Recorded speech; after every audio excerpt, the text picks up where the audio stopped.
नमस्कार, मैं हूं नितेश शर्मा। अहमदाबाद में जो हादसा हुआ है उसे लेकर पूरा देश सदमे में है। इस हादसे में कई निर्दोष लोगों की जान चली गई। इसी हादसे को लेकर आज हम आपसे चर्चा करेंगे और चर्चा करने के लिए आज हमारे साथ जुड़ रहे हैं ग्वालियर के जाने माने एडवोकेट मनीष वर्मा जी। मनीष जी, आपका बहुत बहुत स्वागत है। बहुत बहुत धन्यवाद। मनीष जी, सबसे बड़ा सवाल, टेक ऑफ करने के तुरंत बाद विमान क्रैश हो जाता है, कैसे हो सकता है मनीष जी?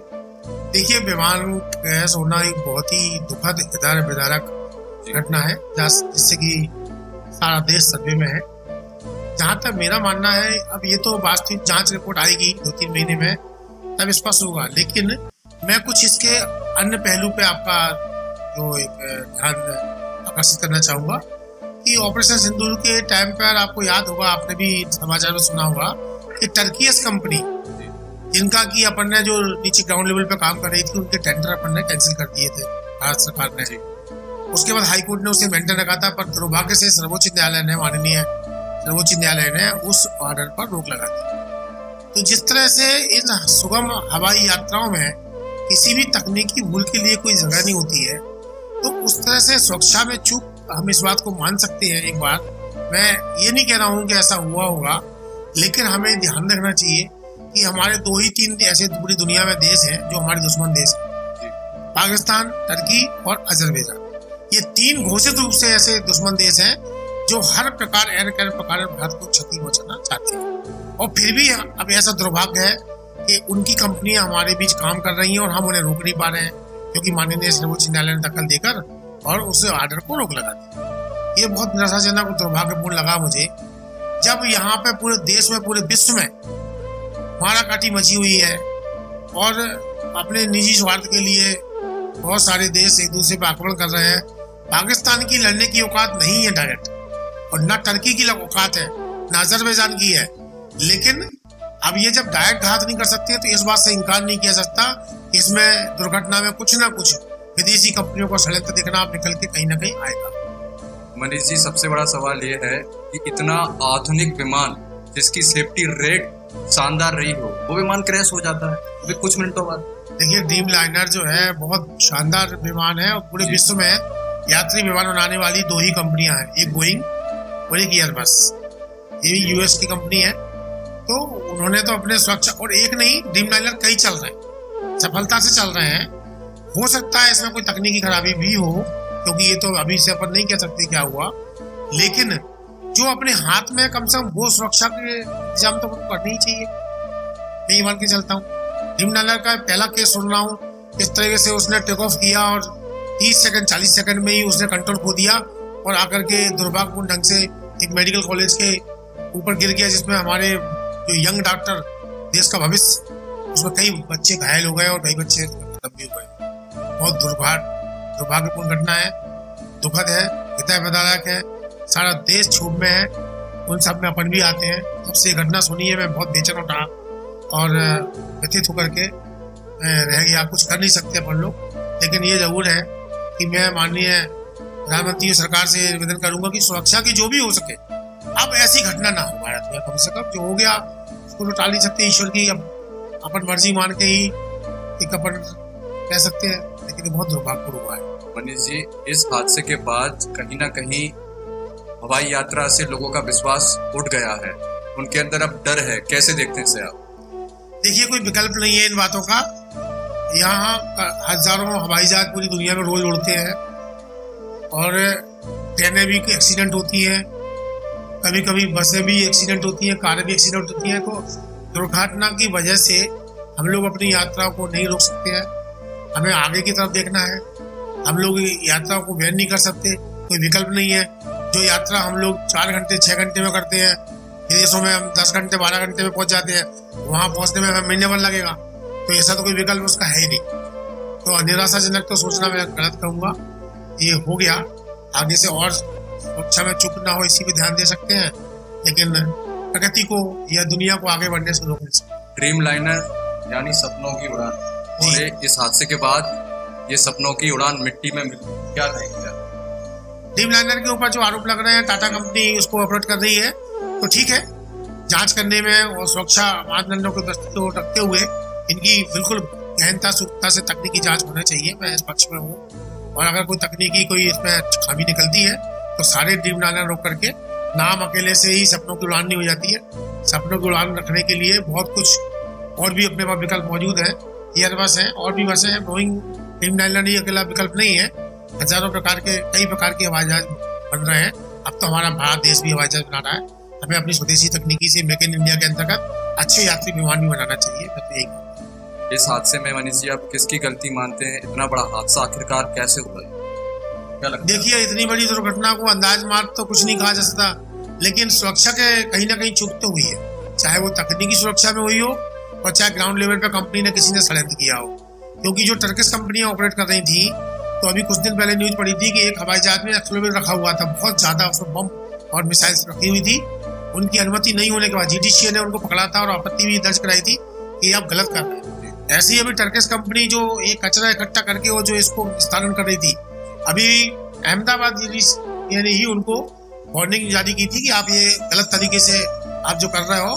तो ऐसे कई अपन लोगों ने, मैं सुरक्षा में बहुत बड़ी चूक मानता हूँ, क्योंकि इसमें कोई गलती की कोई गुंजाइश नहीं है, कोई गुंजाइश नहीं है। जरा सा बाइसर, कल्पना चावला जब आ रही थी, ऊपर से पकड़े छोटा सा बाइसर खराब हो गया था और सारा वो खत्म हो गया था।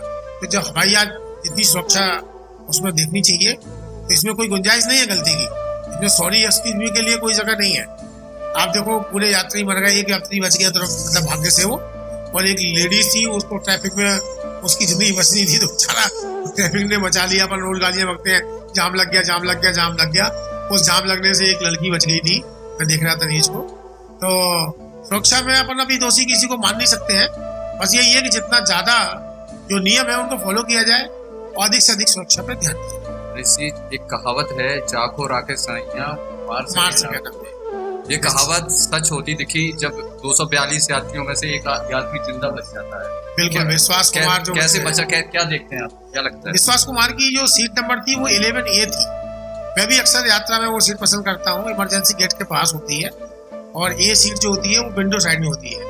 तो जब कंट्रोल खो दिया तो ऑटोमेटिक लाइट जल जाती है, तो विद इन सेकंड का भी कम समय में वो यात्री एकदम चौकन्ना हो गया और उसने वो गेट खोला।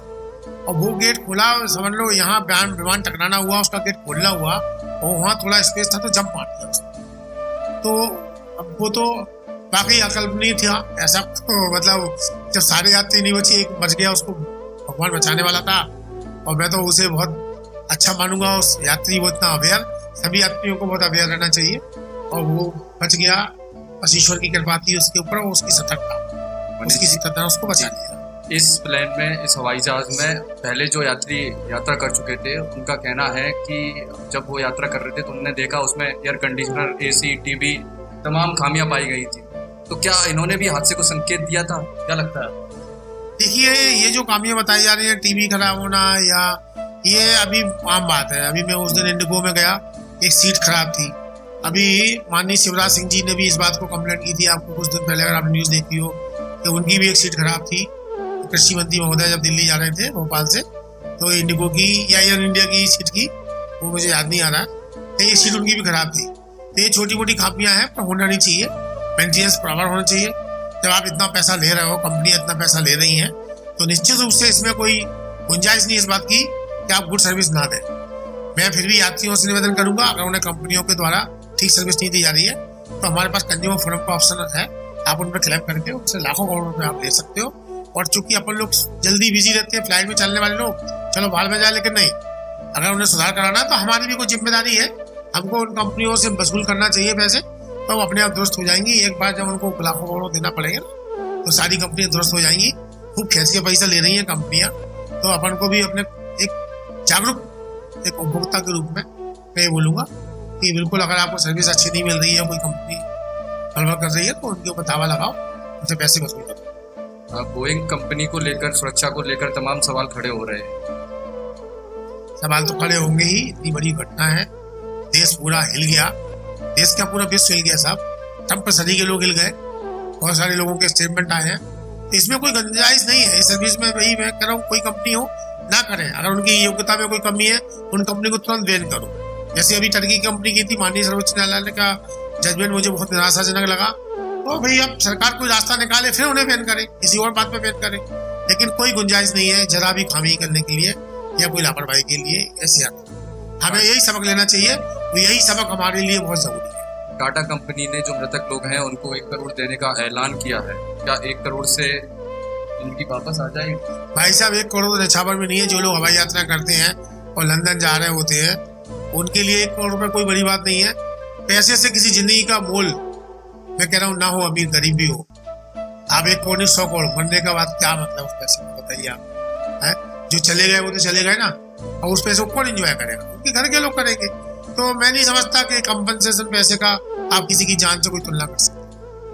दुनिया में दुष्प्रचार फैलाया जा रहा है कि अब भारत में हवाई यात्रा सुरक्षित नहीं है, भारत की छवि खराब की जा रही है। इन्हीं सब बातों को ध्यान में रख के मैं ये बोल रहा हूँ, कहीं ना कहीं कोई ना कोई इंटरनेशनल षड्यंत्र होने की पूरे चांसेस हैं, क्योंकि हमारे दुश्मन देश बढ़ते हुए भारत की ताकत को देख करके वो हमसे अब डायरेक्ट पंगा नहीं ले सकते हैं, नहीं लड़ सकते हैं।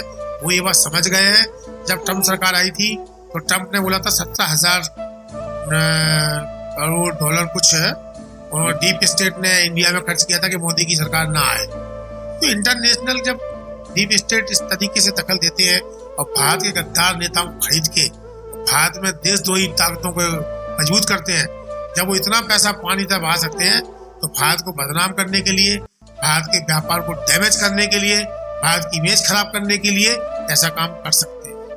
तो निश्चित रूप से इसमें कोई ना कोई दुश्मन ताकतों का षड्यंत्र हो सकता है, या तो किसी ने उस सिस्टम को हैंग किया होगा, क्योंकि आजकल तकनीक बहुत बढ़ गई है।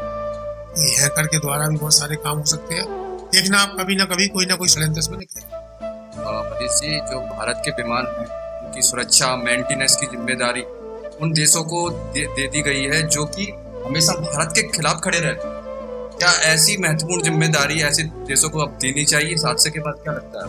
ये आज नहीं दी गई है, ये पहले दी गई है जिम्मेदारी, और ये अब जो दुश्मनी उभर के आई, क्योंकि जो टर्की ना वो छुपा हुआ दुश्मन था अपना, वो भारत का डायरेक्ट दुश्मन नहीं है। जब उनके पास फ्लड आया, मुसीबत आई, धुपंग आया, तो माननीय मोदी जी ने मित्र करके एक योजना चलाई थी उनके साथ में। तब वो बड़े अपने आप को बोल रहे थे कि नहीं हम भारत के साथ, आगे उन्होंने अपने विचार को बदला था, लेकिन वो पाकिस्तान के प्रेम में इतने पागल हो गए। वो अर्दोगान वो मूर्ख नेता है, टर्की देश या वहाँ की जनता से मतलब नहीं है। वो मुस्लिम प्रेम में या वो कट्टरपंथी प्रेम में इतना खोया हुआ है कि भारत जैसे देश से उसने पंगा लिया। अब देखिए ये तो सब इंटरनेशनल पॉलिसी है। मैं तो कहूँगा भारत सरकार से कि आप भी भाई आर्मेनिया को जाकर के सपोर्ट करो। अजरबैजान में घुस भर देगा वो मांग रहे हैं। ब्रह्मोस की डील भी हुई है 720 करोड़ की, अभी डील हुई है अपनी उनसे। अपन आकाश भी दे रहे हैं उनको, अपन लोग ब्रह्मोस भी दे रहे हैं उनको। तो ऐसा नहीं है जो हम और आप सोच रहे हैं उससे 10 गुना 100 गुना ज्यादा मोदी जी हमेशा हमारी सरकार सोचती है। तो निश्चित रूप से बड़ी बड़ी पॉलिसी, बड़े मेकर लगे हुए हैं, बड़े बड़े IFS ऑफिसर लगे हुए हैं विदेश वाला। तो ये तो सब चल रहा है। अब हम बहुत इस बात से आज देखने को मिलता है कि हम लोग दुश्मनों से अब कोई डील नहीं कर रहे हैं, और हमारी सरकार कोशिश कर रही है कि दुश्मनों को निकाला जाए, उनकी डील को निकाला जाए। पहले तो साहब वो हमारी छाती पे मूंग दलते थे और हम उन्हीं के कुछ बिगाड़ नहीं पाते थे। मनमोहन सिंह को देखते थे, कुछ नहीं कर पाते थे। वो निराशाजनक बात है, मैं क्या करूं, मेरे पे कोई जादू की छड़ी है, ऐसा मनमोहन सिंह जी बोले थे। कम से कम वो दुर्भाग्यपूर्ण तो आज समय नहीं है। आज बहुत एग्रेसिवली हमारी सरकार काम कर रही है भारत को बदनाम करने के लिए। ये जो विदेशी ताकतें काम कर रही है, कल वो भूखी खाएंगी। भारत इतना कमजोर देश नहीं है कि इन हवाई जहाजों की मेंटेनेंस नहीं कर पाए। अब आप देखना कुछ ही समय में, जैसे हमने कभी कल्पना नहीं की थी कांग्रेस के नाम पर या पुरानी सरकारों के टाइम पे, हम ट्रेन बनाएंगे, हम ट्रेन चलाते रहे, हम तो बहुत बड़ी बात है। जब देखो पैसे ही नहीं है साहब, मेंटेनेंस के साथ पैसे ही नहीं है। आज हम लोग वंदे भारत जैसी ट्रेन बना रहे हैं, और यहाँ पे खुद हवाई जहाज प्रोडक्शन होगा। यहाँ पे अभी जैसे तेजस बन गया है, अभी रशिया से हमारे टाई अप हुआ है, SU-57 की टेक्निक के साथ हम ले रहे हैं। तो हम यहाँ पे फाइटर जेट बनाएंगे, तो हम लोग ये नहीं बना पाएंगे, बिल्कुल बनाएंगे। हम लोग यात्री विमान भी बनाएंगे, बहुत जल्दी पर्सनल हवाई जहाज भी छोटे छोटे बनेंगे। अगर बनना चाहे तो हमारा भी एक बात देख लेंगे। अगर आया समय तो 2-4-5 साल बाद अगर भगवान ने मौका दिया तो उठा लाएंगे बड़े स्वरूप से। हाँ बनेंगे साहब यहाँ पे। मनीष जी, इतना बड़ा हादसा, दुखद हादसा हुआ, क्या लगता है इसकी जिम्मेदारी अब तो एयर इंडिया और बोइंग को लेनी चाहिए? जिम्मेदारी से किसी को हाथ से निकालने का कोई मतलब नहीं है। जिम्मेदारी लेना ही पड़ेगी और उन्हें दंडित भी किया जाएगा। न केवल जिम्मेदारी, जिसकी भी खामी है, लापरवाही है, उन्हें भरपूर दंड मिलना चाहिए, क्योंकि उन अनमोल जिंदगियों का न्याय उनको मिलना चाहिए। और एक तरह से देखा जाए, अगर किसी की गलती से हुआ है तो ये हत्या है, ये दुर्घटना नहीं है। उन्हें बिल्कुल दंड मिलेगा और मिलना ही चाहिए। ब्लैक बॉक्स से कर्म हो चुका है, बहुत जल्दी इसकी आगे की भी स्टोरी आ जाएगी। 1.25 लाख लीटर पेट्रोल उसमें था जब वो फटा था, लेकिन फिर भी गीता हमारी बच गई। ईश्वरीय शक्ति कहीं ना कहीं तो काम करती है, तो ऐसा नहीं है। उसमें दोषियों के नाम भी निकल के आएंगे और बहुत जल्दी आप देखोगे तो उन्हें दंड भी मिलेगा। भारत इतना छोटा और इतना कमजोर देश नहीं है कि किसी से डर जाए, और जो दुश्मन देश के अंदर हो चाहे देश के बाहर, उन्हें फिर भारत घुस के मारेगा। मनीष जी, आपने इस हादसे को लेकर, इस दुखद हादसे को लेकर आपने बड़ी महत्वपूर्ण जानकारियां साझा की हैं। आपने अपना कीमती समय दिया, उसके लिए आपका बहुत बहुत धन्यवाद। जय हिंद, जय भारत। जय हिंद, जय भारत।